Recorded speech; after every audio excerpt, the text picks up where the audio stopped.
नमस्कार दोस्तों, यह कहानी है मनु भंडारी की। एक कहानी यह भी। कहानी इस प्रकार से है कि जन्मी तो मध्य प्रदेश के भानपुरा गांव में थी। लेखक मनु भंडारी का जन्म मध्य प्रदेश के भानपुरा गांव में हुआ था। लेकिन मेरी यादों का सिलसिला शुरू होता है अजमेर के ब्रह्मपुरी मोहल्ले के उस 2 मंजिला मकान से, जिसकी ऊपरी मंजिल में पिताजी का साम्राज्य था। 2 मंजिला मकान में ऊपर में कौन रहते थे? तो पिताजी, जहाँ वे निहायत अव्यवस्थित ढंग से फैली बिखरी पुस्तकों, पत्रिकाओं और अखबारों के बीच या तो कुछ पढ़ते रहते थे या फिर डिक्टेशन देते रहते थे। नीचे हम सब भाई बहनों के साथ रहती थी हमारी बेपढ़ी लिखी व्यक्तित्व विहीन माँ। सवेरे से शाम तक हम सबकी इच्छाओं और पिताजी की आज्ञाओं का पालन करने के लिए सदैव तत्पर। अजमेर से पहले पिताजी इंदौर में थे, जहाँ उनकी बड़ी प्रतिष्ठा थी, सम्मान था, नाम था। कांग्रेस के साथ साथ वे समाज सुधार के कामों से भी बड़े जुड़े हुए थे। शिक्षा के वे केवल उपदेश ही नहीं देते थे, बल्कि उन दिनों 8-8, 10-10 विद्यार्थियों को अपने घर रहकर पढ़ाया है, जिनमें से कई तो बाद में ऊंचे ऊंचे ओहदों पर पहुँचे। ये उनकी खुशहाली के दिन थे और उन दिनों उनकी दरिया दिली के चर्चे से भी कम नहीं थे। एक ओर वे बेहद कोमल और संवेदनशील व्यक्ति थे, तो दूसरी ओर बेहद क्रोधी और अहमवादी। पर यह सब तो मैंने केवल सुना, देखा तब तो इन गुणों के भग्नावशेषों को ढोते पिता थे। एक बहुत बड़े आर्थिक झटके के कारण वे इंदौर से अजमेर आ गए थे, जहां उन्होंने अपने अकेले के बलबूते और हौसले से अंग्रेजी हिंदी शब्दकोश विषयवार के अधूरे काम को आगे बढ़ाना शुरू किया, जो अपनी तरह का पहला और अकेला शब्दकोश था। इसने उन्हें यश और प्रतिष्ठा तो बहुत दी, पर अर्थ नहीं, और शायद गिरती आर्थिक स्थिति ने ही उनके व्यक्तित्व के सारे सकारात्मक पहलुओं को निचोड़ना शुरू कर दिया। सिकुड़ती आर्थिक स्थिति के कारण और अधिक विस्फारित उनका अहम उन्हें इस बात तक की अनुमति नहीं देता था कि वे कम से कम अपने बच्चों को तो अपनी आर्थिक व्यवस्थाओं का भागीदार बनावें। नवाबी आदतें, अधूरी महत्वाकांक्षाएं, हमेशा शीर्ष पर रहने के बाद हाशिए पर सरकते चले जाने की यातना क्रोध बनकर हमेशा माँ को कँपाती थरथराती रहती थी। अपनों के हाथों विश्वासघात की जाने कैसी गहरी चोटें होंगे। उन्होंने आंख मूंद कर सबका विश्वास करने वाले पिता को बाद के दिनों में इतना शक्की बना दिया था कि जब तब हम लोग भी उसकी चपेट में आते ही रहते। पर यह पितृगाथा मैं इसलिए नहीं गा रही कि मुझे उनका गौरवगान करना है, बल्कि मैं तो यह देखना चाहती हूँ कि उनके व्यक्तित्व की कौन सी खूबियाँ और खामियाँ मेरे व्यक्तित्व के ताने बाने में गुथी हुई है, या कि अनजाने अनचाहे किए उनके व्यवहार ने मेरे भीतर किन ग्रंथियों को जन्म दे दिया। मैं काली हूँ, बचपन में दुबली और मरियल भी थी। गोरा रंग पिताजी की कमजोरी थी, सो बचपन में मुझसे 2 साल बड़ी खूब गोरी, स्वस्थ और हंसमुख बहन सुशीला से हर बात में तुलना और फिर उसकी प्रशंसा ने ही क्या भी मेरे भीतर ऐसे गहरेहीन भाव की ग्रंथि पैदा नहीं कर दी कि मेरा नाम, सम्मान और प्रतिष्ठा पाने के बावजूद आज तक मैं उससे उबर नहीं पाई। आज भी परिचित करवाते समय जब कोई कुछ विशेषता लगाकर मेरी लेखकीय उपलब्धियों का जिक्र करने लगता है, तो मैं संकोच से सिमट ही नहीं जाती बल्कि गड़ने गड़ने को ही आती हूँ। शायद अचेतन की किसी तर्क के नीचे दबी इसी हीन भावना के चलते मैं अपनी किसी भी उपलब्धि पर भरोसा नहीं कर पाती। सब कुछ मुझे तुक्का ही लगता है। पिताजी के जिस शक्की स्वभाव पर मैं कभी भन्ना भन्ना जाती थी और एकाएक अपने खंडित विश्वासों की व्यथा के नीचे मुझे उनके शक्की स्वभाव की झलक ही दिखाई देती है। बहुत अपनों के हाथों विश्वासघात की गहरी व्यथा से उपजा शक। होश संभालने के बाद से ही जिन पिताजी से किसी न किसी बात पर हमेशा मेरी टक्कर ही चलती रही, वे तो न जाने कितने रूपों में मुझ में हैं। कहीं कुंठाओं के रूप में, कहीं प्रतिक्रिया के रूप में, तो कहीं प्रतीक्षाया के रूप में। केवल बाहरी भिन्नता के आधार पर अपनी परंपरा और पीढ़ियों को नकारने वालों को क्या सचमुच इस बात का बिल्कुल एहसास नहीं होता कि उनका आसन अतीत किस कदर उनके भीतर जड़ जमाए बैठा रहता है। समय का प्रवाह भले ही हमें दूसरी दिशाओं में बहा कर ले जाए, स्थितियों का दबाव भले ही हमारा रूप बदल दे, हमें पूरी तरह उससे मुक्त तो नहीं कर सकता। पिता के ठीक विपरीत थी हमारी बेपढ़ी लिखी माँ। धरती से कुछ ज़्यादा ही धैर्य और सहन शक्ति थी शायद उनमें। पिताजी की हर ज्यादती को अपना प्राप्य और बच्चों की हर उचित अनुचित फरमाइश और जिद को अपना फर्ज समझकर बड़े सहज भाव से स्वीकार करती थी वे। उन्होंने जिंदगी भर अपने लिए कुछ मांगा नहीं, चाहा नहीं, केवल दिया ही दिया। हम भाई बहनों का सारा लगाव शायद सहानुभूति से उपजा माँ के साथ था, लेकिन निहायत असहाय मजबूरी में लिपटा उनका यह त्याग कभी मेरा आदर्श नहीं बन सका। न उनका त्याग, न उनकी सहिष्णुता। खैर, जो भी हो, अब यह पैतृक पुराण यहीं समाप्त कर अपने पर लौटती हूँ। 5 भाई बहनों में सबसे छोटी मैं। सबसे बड़ी बहन की शादी के समय मैं शायद 7 साल की थी और उसकी एक धुंधली सी याद ही मेरे मन में है। लेकिन अपने से 2 साल बड़ी बहन सुशीला और मैंने घर के बड़े से आंगन में बचपन के सारे खेल खेले। सतोलिया, लंगड़ी टांग, पकड़म पकड़ाई, काली टिल्लो, तो कमरों में गुड्डे गुड़ियों के ब्याह भी रचाए पास पड़ोस की सहेलियों के साथ। यो खेलने को हमने भाइयों के साथ गिल्ली डंडा भी खेला और पतंग उड़ाने, कांच पीसकर मांझा सूतने का काम भी किया। लेकिन उनकी गतिविधियों का दायरा घर के बाहर ही अधिक रहता था और हमारी सीमा थी घर।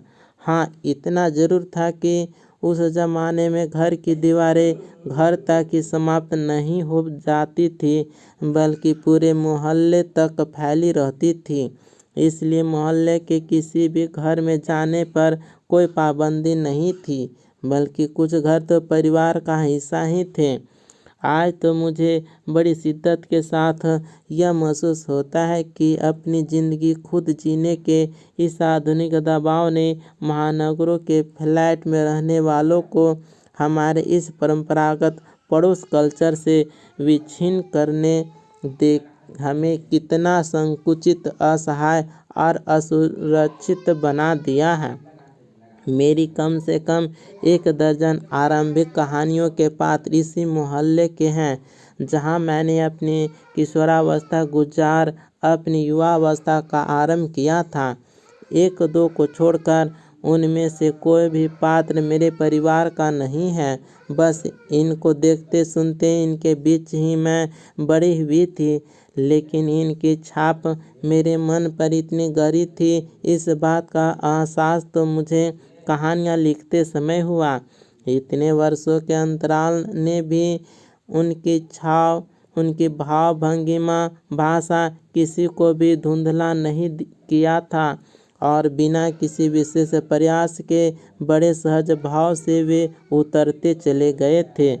उसी समय के दादा साहब अपने व्यक्तित्व की अभिव्यक्ति के लिए अनुकूल परिस्थितियां पाते हैं। महाभोज में इतने वर्षों बाद कैसे एकाएक जीवित हो उठे, यह मेरे अपने लिए भी आश्चर्य का विषय था, एक सुखद आश्चर्य का।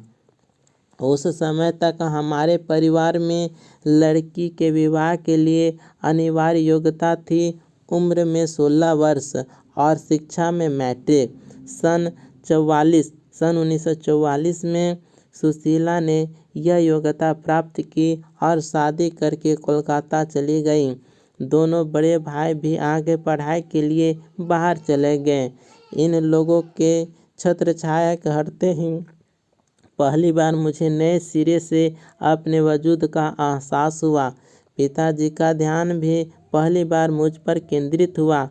लड़कियों को जिस उम्र में स्कूली शिक्षा के साथ साथ सुघड़ गृहिणी और कुशल पाक शास्त्री बनाने के नुस्खे जुटाए जाते थे, पिताजी का आग्रह रहता था कि मैं रसोई से दूर ही रहूं।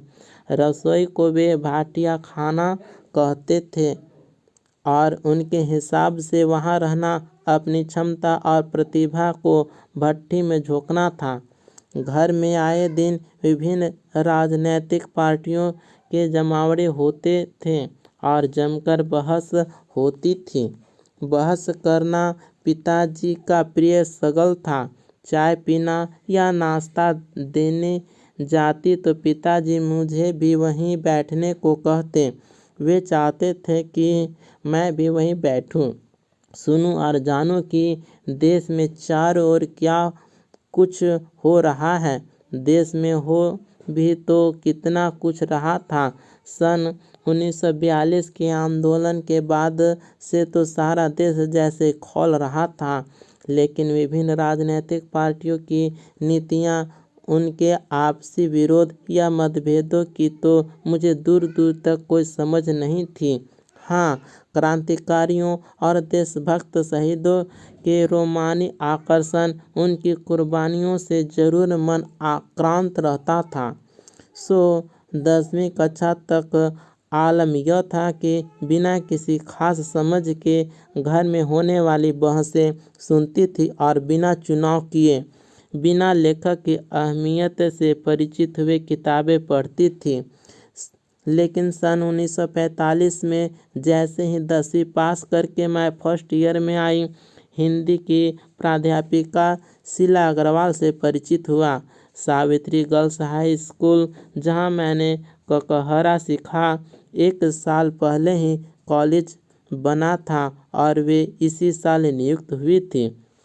उन्होंने बाकायदा साहित्य की दुनिया में प्रवेश करवाया, मात्र पढ़ने को चुनाव करके पढ़ने में बदला, खुद चुन चुन कर किताबें दी, पढ़ी हुई किताबों पर बहसें की, तो 2 साल बीतते न बीतते साहित्य की दुनिया शरत प्रेमचंद से बढ़कर ज्ञानेंद्र, अज्ञेय, यशपाल, भगवती चरण वर्मा तक फैल गई और फिर तो फैलती ही चली गई।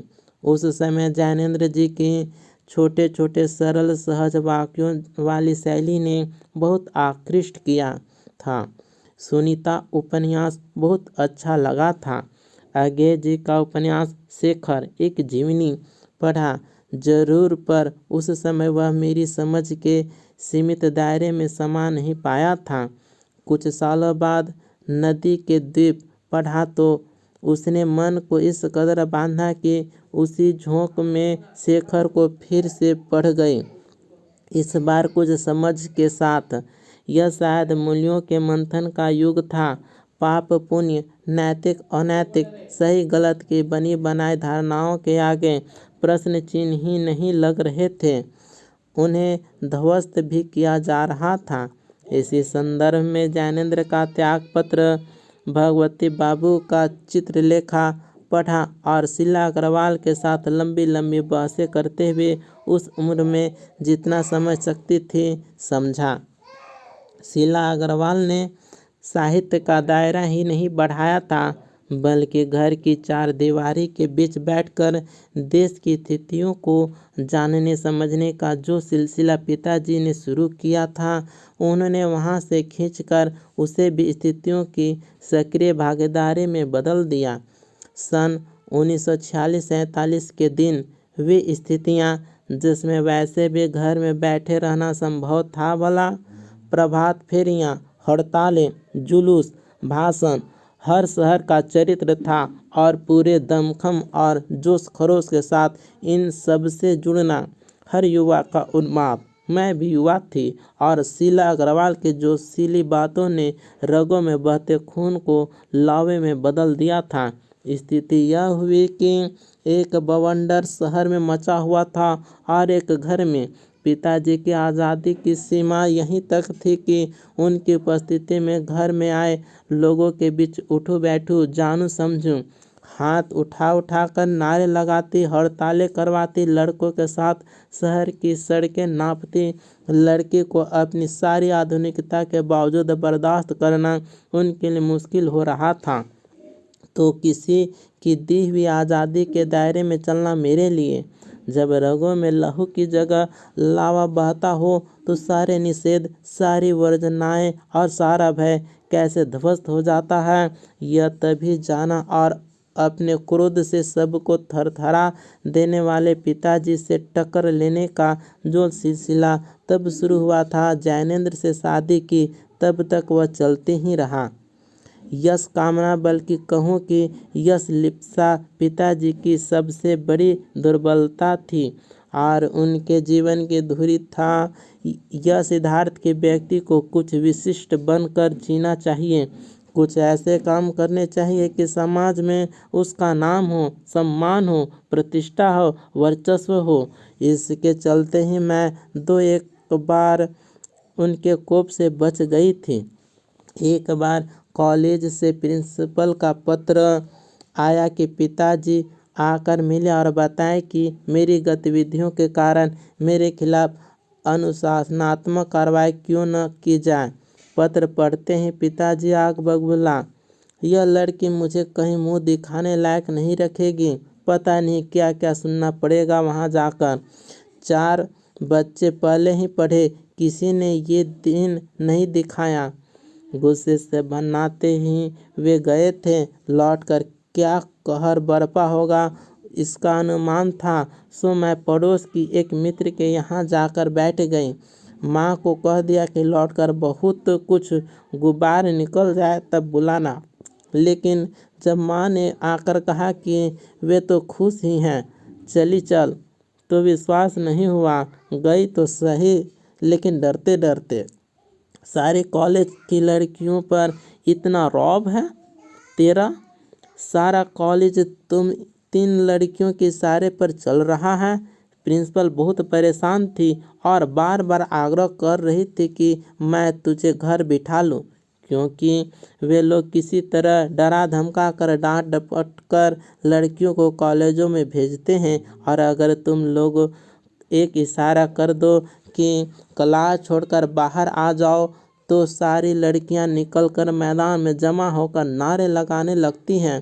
तुम लोगों के मारे कॉलेज चलाना मुश्किल हो गया है उन लोगों के लिए। कहाँ तो जाते समय पिताजी मुंह दिखाने से घबरा रहे थे और कहाँ बड़े घर से कहकर आए कि यह तो पूरे देश की पुकार है, इस पर कोई कैसे रोक लगा सकता है भला। बेहद गदगद स्वर में पिताजी यह सब सुनाते रहे और मैं अवाक। मुझे न अपनी आंखों पर विश्वास हो रहा था, न अपने कानों पर यह हकीकत थी।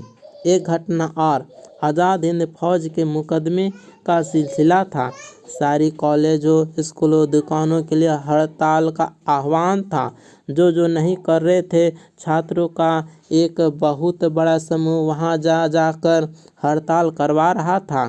शाम को अजमेर का पूरा विद्यार्थी वर्ग चौपड़ मुख्य बाजार का चौराहा पर इकट्ठा हुआ और फिर हुई भाषणबाजी। इस बीच पिताजी के एक निहायत दकियानुसी मित्र ने घर आकर अच्छी तरह पिताजी की लू उतारी। अरे उस मनु की तो मत मारी गई, पर भंडारी जी आपका क्या हुआ? ठीक है, आपने लड़कियों को आज़ादी दी, पर देखते आप जाने कैसे कैसे उल्टे सीधे लड़कों के साथ हड़तालें करवाती हुड़दंग मचाती फिर रही है वह। हमारे आपके घरों की लड़कियों को शोभा देता है यह सब? कोई मान मर्यादा इज्जत आबरू का ख्याल भी रह गया है आपको या नहीं? वे तो आग लगाकर चले गए। फिर पिताजी सारे दिन भभकते रहे। बस अब यही रह गया है कि लोग घर आकर थू थू करके चले जाएं। बंद करो अब इस मन्नू का घर से बाहर निकलना। इस सब से बेखबर मैं रात होने पर घर लौटी तो पिताजी के एक बेहद अंतरंग और अभिन्न मित्र ही नहीं, अजमेर के सबसे प्रतिष्ठित और सम्मानित डॉक्टर अम्बालाल जी बैठे थे। मुझे देखते ही उन्होंने बड़ी गर्मजोशी से स्वागत किया। आओ आओ मन्नू, मैं तो चौपड़ पर तुम्हारा भाषण सुनते ही सीधा भंडारी जी को बधाई देने चला आया। I am really proud of you. क्या तुम घर में घुसे रहते हो भंडारी जी? घर से निकला भी करो। You have missed something. और वे धुआंधार तारीफ करने लगे। वे बोलते जा रहे थे और पिताजी के चेहरे का संतोष धीरे धीरे गर्व में बदलता जा रहा था। भीतर जाने पर माँ ने दोपहर के गुस्से वाली बात बताई तो मैंने राहत की सांस ली। आज पीछे मुड़कर देखती हूँ तो इतना तो समझ में आता ही है, क्या तो उस समय मेरी उम्र थी और क्या मेरा भाषण रहा होगा। यह तो डॉक्टर साहब का स्नेह था जो उनके मुंह से प्रशंसा बनकर बह रहा था, या यह भी हो सकता है कि आज से 50 साल पहले अजमेर जैसे शहर में चारों ओर से उमड़ती भीड़ के बीच एक लड़की का बिना किसी संकोच और झिझक के यूं धुआंधार बोलते चले जाना इसके मूल में रहा हो। पर पिताजी कितनी तरह के अंतर विरोधों के बीच जीते थे वे। एक और विशिष्ट बनने और बनाने की प्रबल लालसा, तो दूसरी ओर अपनी सामाजिक छवि के प्रति उतनी ही सजगता। पर क्या यह संभव है? क्या पिताजी को इस बात का बिल्कुल भी एहसास नहीं था कि इन दोनों का तो रास्ता ही टकराहट का है? सन 1947 के मई महीने में शीला अग्रवाल को कॉलेज वालों ने नोटिस थमा दिया, लड़कियों को भड़काने और कॉलेज का अनुशासन बिगाड़ने के आरोप में। इस बात को लेकर हुड़दंग न मचे, इसलिए जुलाई में 3rd ईयर की क्लासेज बंद करके हम 2-3 छात्राओं का प्रवेश निषिद्ध कर दिया। हुड़दंग तो बाहर रहकर भी इतना मचा कि कॉलेज वालों को अगस्त में आखिर 3rd ईयर खोलना पड़ा। जीत की खुशी पर सामने खड़ी बहुत बड़ी चिर प्रतीक्षित खुशी के सामने यह खुशी बिला गई। शताब्दी की सबसे बड़ी उपलब्धि 15 अगस्त 1947 की खुशी। तो इस प्रकार से यह कहानी है।